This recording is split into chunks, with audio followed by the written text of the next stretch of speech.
नमस्कार। आज की वीडियो में हम जानेंगे कि प्राणायाम, कपालभाति और उज्जयी किस प्रकार से हमारी गायकी को प्रभावित करते हैं। तो मैं सबसे पहले बात करूंगा कपालभाति की। कपालभाति हमारी नाभि को सबसे पहले प्रभावित करता है। नाभि से ही अंदर बाहर ऐसे हमारी नाभि होती है और उसका इफेक्ट क्या है उसके बारे में मैं आपको बताता हूँ।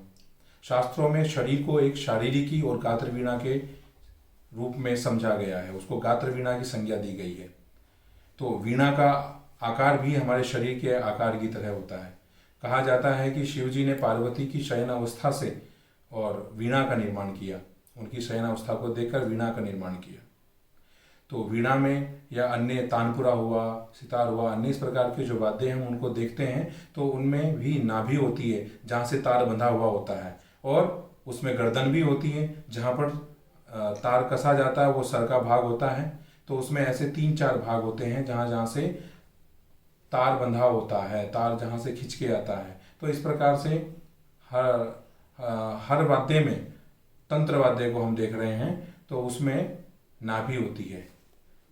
तो नाभि हमारे शरीर में भी है, तो इस नाभि से ही स्वर उठना चाहिए। उसके लिए क्या प्रयत्न किया जाए, कैसे यहाँ से स्वर उठे, किस प्रकार से वायु यहीं से उठे जब हम गाएं, तो उसके लिए हम कपालभाति का प्रयोग करते हैं। इस प्राणायाम को करने से धीरे धीरे प्राणायाम करते रहने से कुछ दिनों के बाद, और थोड़ा उसमें ध्यान भी रखना होता है कि जब हम गाएं उस समय हम सोचें कि हम अपनी नाभि को अंदर ले जा रहे हैं। जब हम रियाज करते हैं सुबह का तो वो आदत वहाँ से पड़ती है। सुबह के रियाज में हम आकार में आ, उ, ए, ई जो भी हम जिस प्रकार से करते हैं, तो जब हम उसको बोलें तो हम अपने मन में ये धारणा करें कि हमारी जो नाभि है वो अंदर की ओर जा रही है बोलते समय, और फिर हम नाक से श्वास लेकर फिर से हम पेट फुलाएं। उसके बाद फिर से हम जब हम कोई स्वर बोलें तो हम फिर से ध्यान रखें कि नाभि अंदर की ओर जा रही है, ऐसे धीरे धीरे। तो वो एक हमारा रियाज होने से इस प्रकार का, तो हमारी नाभि स्वतः ही चलना प्रारंभ कर देती है। नाभि का बहुत बड़ा योगदान है। नाभि से ही सूक्ष्म नाद की उत्पत्ति मानी गई है। ऐसा शास्त्रों में बताया गया है कि नाभि, हृदय, कंठ, मूर्धा और मुख, यहाँ से 5 प्रकार के नाद उत्पन्न होते हैं। जैसे नाभि से सूक्ष्म नाद, हृदय से अति सूक्ष्म नाद, कंठ पर आकर पुष्ट नाद, यहाँ मूर्धा पर अपुष्ट नाद, और मुख से कृत्रिम नाद। इसकी चर्चा हम बाद में करेंगे।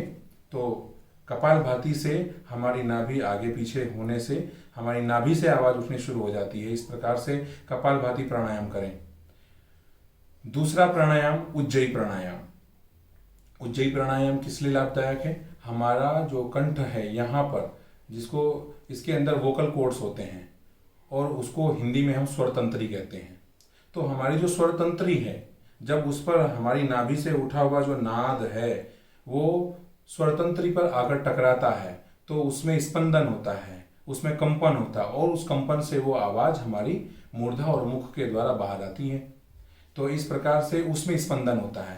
तो अगर हम कभी देखें कि कोई हमारे घर में एक पाइप है और उस पाइप में बहुत मैल जम गया है, तो हम उसको प्रेशर से, हवा के प्रेशर से या झटका देकर उसमें स्पंदन करके हम उसको साफ कर सकते हैं, उसके अंदर से या बाहर से उसको साफ किया जा सकता है। कोई नली है, इस प्रकार से उसको साफ किया जा सकता है। ऐसे ही तो उसको साफ करने के लिए उसके ऊपर हम बहुत कुछ खाते पीते हैं, हम सांस लेते हैं, हमारे अंदर धूल मिट्टी के कण भी जाते हैं, हमारे अंदर चिकनाई भी जाती है, तो वो सब यहीं से होके जाता है, वोकल कॉर्ड से टकराता हुआ ही जाता है। तो उस वोकल कॉर्ड पर कुछ इस प्रकार की जो कीट है वो जम जाता है। तो उसको दूर करने के लिए हम उज्जयी प्राणायाम करें। उज्जयी प्राणायाम से थायराइड की भी प्रॉब्लम हमारी दूर होती है। जो गले का थायराइड जिनको समस्या है तो वो भी प्रॉब्लम उसकी दूर हो जाती है उज्जयी प्राणायाम को करने से। तो स्पंदन होता है, स्पंदन होने से, उसमें स्पंदन होने के कारण से वो इफेक्ट उसके ऊपर पड़ता है और हमारी आवाज़ उससे मधुर होती है। तो ऐसा सुबह और शाम हम 2-3 बार उसको कर सकते हैं। तो ये दोनों प्राणायाम हमारे लिए बहुत ही लाभदायक हैं। बीच में एक प्राणायाम और भी हम कर सकते हैं, हमने पहली वीडियो में भी ऐसा बताया है, वो अनुलोम और विलोम। अनुलोम विलोम प्राणायाम जो है उसमें वो सभी को मोस्टली आता ही है, लेकिन उसको करने का क्या लाभ है कि जब हम कपालभाति कर रहे हैं उसके बाद उज्जयी करेंगे तो उसके बीच में हमारी जो श्वास है वो गति उसकी सामान्य नहीं रहती है, तो उसको सामान्य करने के लिए अनुलोम विलोम करें। बीपी की प्रॉब्लम उससे हमारी दूर होती है। तो ये तीनों ही प्राणायाम हमारे लिए बहुत लाभदायक हैं, इनको अवश्य करें, रियाज करने से पूर्व जरूर करें। आपने एक भजन सुना होगा अनूप जलोटा जी का कि तन के तंबूरे में दो श्वासों के तार बोले, जय राधे श्याम श्याम, जय सीता राम राम, जय सिया राम राम। इस प्रकार का एक भजन है और अनूप जलोटा जी ने गाया है उसको, तो आप उसको सुनेंगे तो उसमें तन के तंबूरे में, तंबूरा कहते हैं तानपुरा और तन कहते हैं शरीर, शरीर एक तानपुरे की तरह है, उसमें भी नाभि होती है, हमारे अंदर भी, हमारे शरीर में भी नाभि होती है, तो उसका निर्माण उसी प्रकार से किया गया। श्वास की नली हमारे जो क्या है वो दो तार हैं और रीढ़ की हड्डी क्या है उसका मेरुदंड है। तो इस प्रकार से शरीर को शारीरिक कहा गया है। तो हम अपने शरीर से ही हम नाद की उत्पत्ति करेंगे, जिस प्रकार हमारे तानपुरे में, सितार में, अन्य वाद्यों में हमारे स्वर की उत्पत्ति होती है, उसी प्रकार से हमारे शरीर से स्वर की उत्पत्ति होती है। इसी शरीर के आधार पर इन सभी वाद्य यंत्रों का निर्माण हुआ है। तो मुझे आशा है कि आप लोगों को मेरी बात जरूर समझ में आई होगी कि कितना लाभदायक है हमारे लिए प्राणायाम करना रियाज से पूर्व। तो ये तो ऐसी बात है कि पहले इस्तेमाल करें फिर विश्वास करें।